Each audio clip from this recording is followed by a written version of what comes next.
Hello. So the speech is in French. My French is much more better than my English. So that's why. Donc à la base, je ne me considérais pas comme un boxeur. J'en avais une image stéréotypée, comme beaucoup d'entre nous. Pour moi, un boxeur, ça venait de milieux défavorisés, une sorte de bad boy qui a la rage envers la vie, qui ne lui fait pas de cadeaux.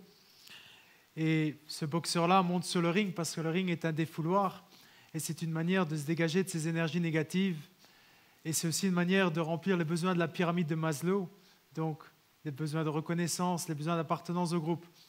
Moi, ce n'est pas ces motivations-là qui m'ont poussé à boxer, mais c'est plutôt des figures comme Bruce Lee, Jean-Claude Van Damme, ou ce genre de films d'arts martiaux qui en fait montrent des guerriers qui se battent pour des valeurs nobles, comme le courage, l'honneur, la loyauté.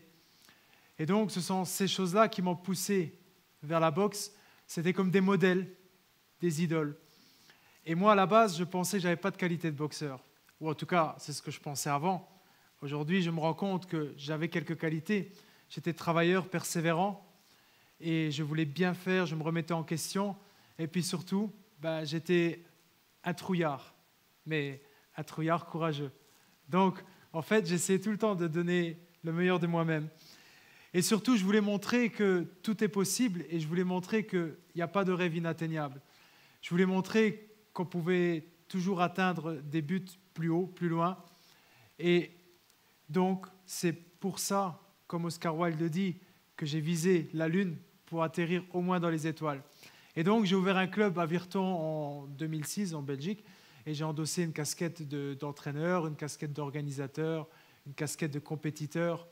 Et j'ai fait mes premières expériences sur le ring. Et les gens disaient que ce n'était pas possible de faire tout ça, mais j'aime bien rendre possible ce qui ne l'est pas. Et donc, sur le ring, c'est là que j'ai fait mes premiers apprentissages du courage. J'ai appris à aller au bout des choses, à aller au bout de moi-même. J'ai appris à ne pas montrer mes faiblesses, j'ai appris à ne pas montrer mes doutes, à ne pas montrer mes souffrances, parce que si l'adversaire le voit, ce n'est pas bon. Et donc, j'ai appris à gérer le stress. Et surtout, je me souviens que, par exemple, quand j'ai fait le championnat d'Europe en 2009 au Luxembourg, c'était ma première expérience pour un titre. Dans les vestiaires, j'étais mort de trouille. J'avais peur, très stressé. Et il fallait gérer ça, il fallait faire preuve de courage, justement. Donc j'avais le choix entre mourir de peur ou monter sur le ring et faire bien. J'ai essayé de faire bien. Et championnat du monde, donc en 2011, quand j'ai affronté Muller, là j'avais encore plus de stress puisque j'organisais moi-même l'événement. Donc j'avais le stress financier de l'organisateur. J'avais le stress du combattant qui affrontait une pointure. Il était 4 fois champion du monde. Après, j'avais aussi le stress des proches qui voulaient que je gagne, bien sûr. Et j'avais aussi le stress parce que j'étais le premier luxembourgeois qui arrivait si loin, donc il fallait bien faire, il fallait porter le drapeau. Et donc, dans tous ces événements-là, j'ai essayé de faire preuve de courage, d'où le thème aujourd'hui. Et j'ai fait preuve de courage parce que je pense qu'il faut faire preuve de courage dans sa vie, et c'est ce que j'ai fait. J'ai fait preuve de courage pour garder déjà les gens qui me sont chers auprès de moi, pour garder les choses qui me sont chères, pour garder aussi l'équilibre de ma vie, pour préserver le bonheur, parce qu'en fait, on apprend sur le ring, autant que dans la vie, qu'une seule seconde d'inattention, et on peut perdre un combat. Donc, dans le ring, un coup de coude bien placé, et même si on a dominé tout le combat, on est à terre. Et donc, je me suis dit qu'il fallait tout le temps essayer de gérer son stress et garder le courage. Ensuite, le courage, il m'a aussi aidé à faire face à la vie, face au stress, face aux souffrances, face aux douleurs. Parce qu'en fait, j'ai aussi appris sur le ring que beaucoup se joue dans la tête.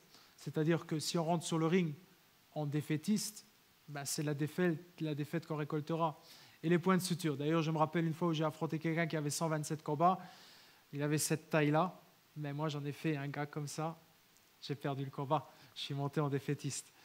Et donc, tout ça pour dire que durant mon parcours et durant ma vie de boxeur, ou tout simplement durant ma vie d'être humain, j'ai appris que la vie, c'est aussi souffrance, c'est naturellement aussi les échecs.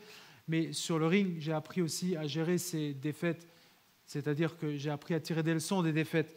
Et je sais aussi que chaque chose a un sens et que tout a sa raison d'être. Et en fait, que rien n'arrive par hasard.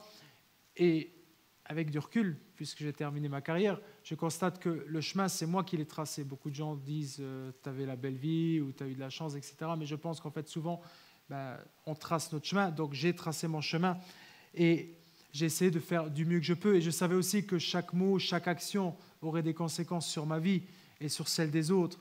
Et là, je vais y revenir plus tard. Mais en tout cas, ce qui est important, c'est que je suis resté très optimiste, toujours très positif, parce que je sais que dans les périodes de doute, dans les périodes où on ne va pas bien, que les tunnels ne sont pas éternels, qu'à fortiori, il y aura toujours une sortie et il y aura toujours de la lumière. Et donc, pourquoi je dis que, j'y reviens tout à l'heure, puisque le titre de ce discours, c'est le battement d'aile du papillon, c'est parce qu'en fait, je pense que rien n'est acquis et que tout combat est perpétuel. Et c'est pour ça que je dis que j'essaie toujours de donner le meilleur de moi-même, parce que je sais que si je rayonne, je ferai rayonner le monde.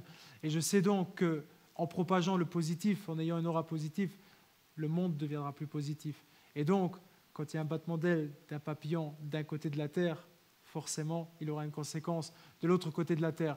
Et c'est pour ça qu'en fait, je dis que le courage, enfin, c'est ce que j'ai toujours essayé de propager, le courage, parce qu'en fait, je pense que le courage nous donne la force, nous donne l'énergie de bouger des montagnes, nous donne l'énergie de faire des choses bien.